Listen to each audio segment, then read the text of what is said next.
Apakah kamu ingat betapa senangnya rakyat terhadap Daud dan betapa mereka mencintainya? Tapi apakah kamu juga ingat kecemburuan Raja Saul? Raja seringkali dalam suasana hati yang buruk. Para pelayannya berusaha sekuat tenaga untuk membantu Saul. Pada saat-saat seperti itu, mereka memanggil Daud agar ia memainkan musik untuk raja dan menghiburnya. Namun hari ini, Raja Saul sangat marah sehingga dia melemparkan tombaknya ke arah Daud. Saul ingin membunuh Daud, tapi Tuhan melindungi Daud. Bahkan ketika Saul mencoba 2 kali, Daud berhasil lolos. Ketika Raja Saul menyadari bahwa Tuhan menyertai Daud, Saul menjadi takut.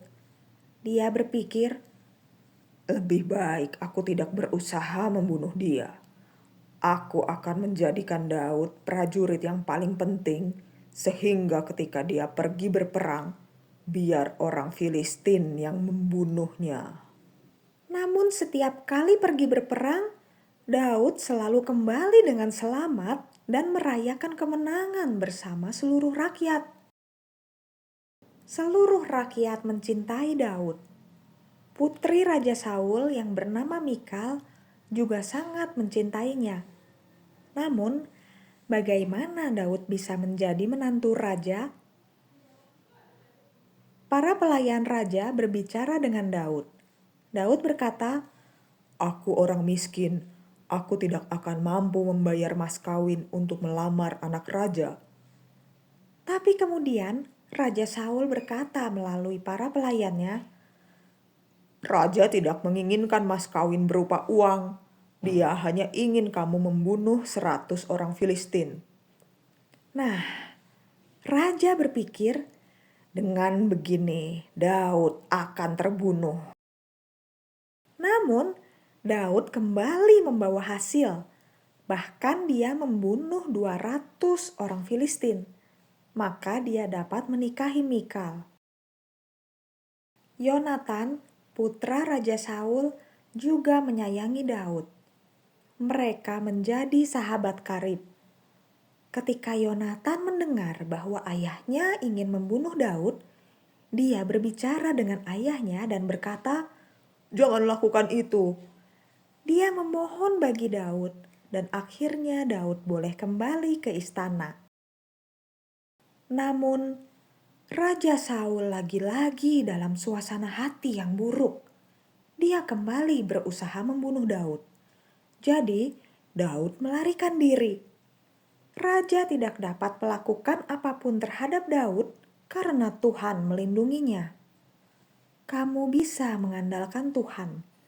Tidak ada yang dapat menyakitimu jika Tuhan tidak mengizinkannya. Dan ingatlah janji Tuhan. Dia akan menjadikan Daud raja di masa depan. Daud ada di rumahnya. Raja Saul mengirim orang-orang ke rumah Daud untuk mengawasinya dan membunuhnya di pagi hari. Namun Mikal, istri Daud, memperingatkan dia. Mikal berkata, "Jika kamu tidak lari untuk menyelamatkan diri malam ini, besok kamu akan dibunuh." Dia membantu Daud melarikan diri melalui jendela. Kemudian Mikal mengambil patung berhala dan menaruhnya di tempat tidur. Dia menutupinya dengan kain dan menaruh bulu kambing di kepalanya. Ketika orang-orang raja datang untuk menjemput Daud, Mikal berkata, "Dia sedang sakit." Para pelayan raja kembali ke istana dengan pesan itu. Lalu Saul berkata, "Kembalilah, bawa dia dengan tempat tidurnya kepadaku, supaya aku membunuhnya." Tapi ketika orang-orang itu masuk ke rumah Daud, apa yang mereka dapati di tempat tidur? Sebuah patung. Sekarang Mikal harus menjelaskan mengapa dia menipu ayahnya. Saul berkata, "Mengapa kamu membantu musuhku melarikan diri?"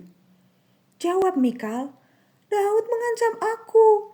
Dia bilang, 'Biarkan aku pergi, kalau tidak aku akan membunuhmu.'" Itu tidak benar. Kamu lihat itu? Mengapa Mikal berbohong? Seharusnya dia percaya saja kepada Tuhan. Tuhan akan melindungi suaminya. Sementara itu, Daud melarikan diri kepada Nabi Samuel. Di sana dia aman. Dia menceritakan kepada Nabi semua yang telah terjadi. Tetapi orang-orang memberitahu Raja Saul bahwa Daud bersama Samuel. Apakah dia benar-benar aman di sana?